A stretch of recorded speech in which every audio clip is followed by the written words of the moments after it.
Okay, so you got hurt and you want to make a claim against the person who hurt you.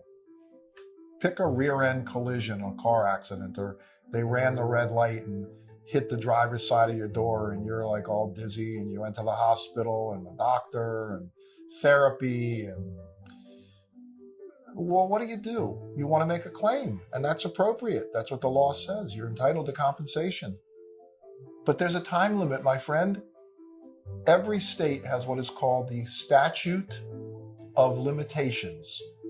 It's a law. It's written down in the law books of every state. And I'm just going to refer to it as a time limit. And why is there a time limit?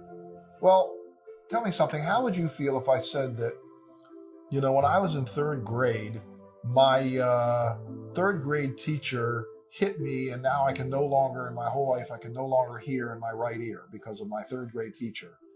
Now okay, you guessed, right? I'm a little older than you probably thought, but that was more than 50 years ago.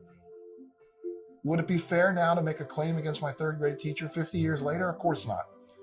So every state has made a decision on how long you have to file your claim.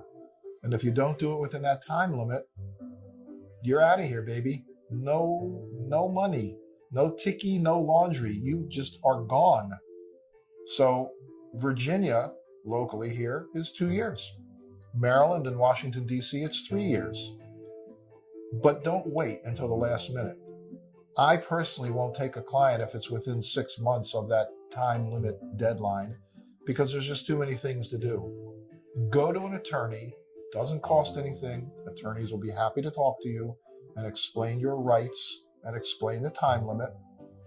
And then the attorney can get started working on your case so that when you've finished with your medical treatment and you're all happy and lucky and bouncy, you can play the piano again. Wait a minute, Paul, I never used to play the piano. Well, you can now. Play volleyball again, do all the things you want to do, right? You're better.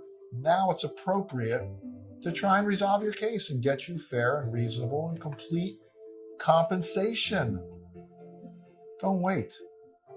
There's no harm in making that phone call because, again, the attorney's not going to charge you for that phone call to answer questions and to give you some guidance.